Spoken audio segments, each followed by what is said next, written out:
Today, we're taking on one of the biggest, most powerful human experiences out there, love.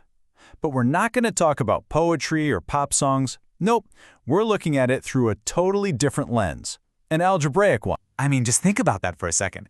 What if you could actually break down something like affection into variables and constants? It sounds like something straight out of science fiction, right?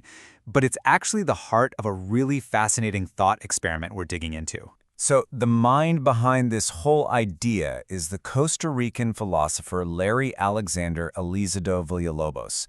And his goal was never to just coldly slap a number on an emotion. For him, love is way more fundamental. As he puts it, it is impossible to be alive without it. It's not just a feeling, it's an essential ingredient for life itself. So is there really an equation for love? Well, let's be super clear up front.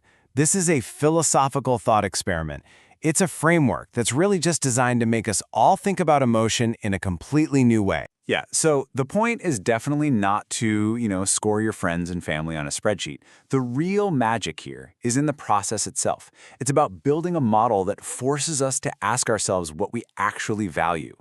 So with that in mind, let's see how this thing is built. Okay, before we even get to the pluses and minuses, this entire model stands on two fundamental laws.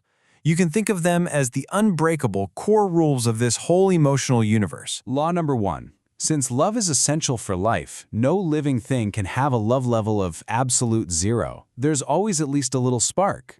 And the second law flows right from that. I mean, it's just pure logic. If there has to be a spark of love, then total 100% malice is impossible. In this framework, pure absolute evil just can't exist. That's the philosophical bedrock for everything that comes next. All right, with those laws firmly in place, now we can start to build the math.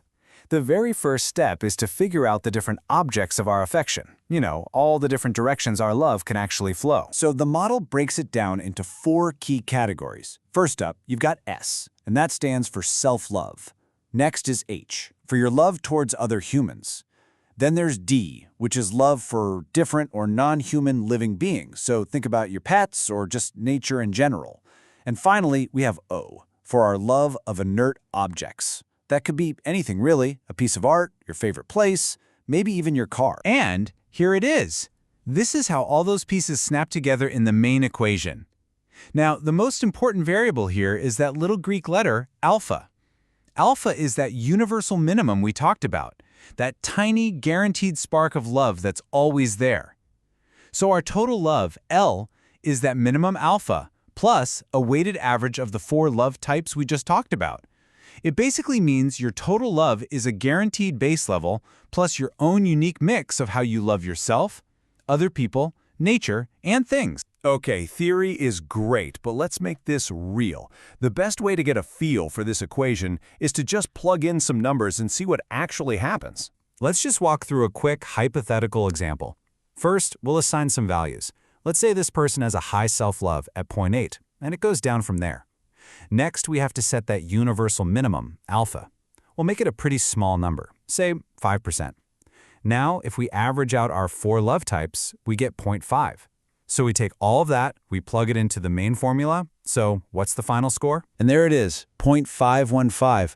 But here's the really cool part. Notice that even if all of our personal love scores were a big fat 0, that little alpha term means our total love would still be 0.05. It can never actually hit 0. The most important rule of the whole system holds up. But believe it or not, we're really just scratching the surface here. That basic equation is just the beginning. The model is designed to be expanded into a much, much deeper, more detailed system. You could almost think of it as a calculus of affection. So, for example, each of those 4 love types we talked about, they can be broken down even further. Self-love could become its own little equation made of respect, self-care, and acceptance. Human love could be a function of things like empathy, commitment, and trust. You can see right away how this starts to build a way more complex and nuanced picture of who we are. Which, of course, brings us to the big, obvious question. Why?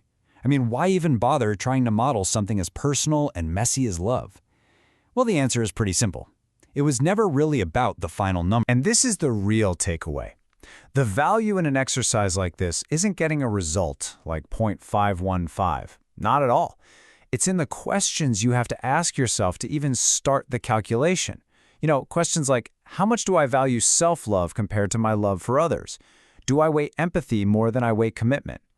The formula isn't the point. It's just a framework for that kind of deep personal reflection. So, in the end, this whole algebra of love thing, it isn't a calculator, it's a mirror. It's a tool that's just designed to reflect our own priorities and values right back at us. So, forget the numbers for a minute.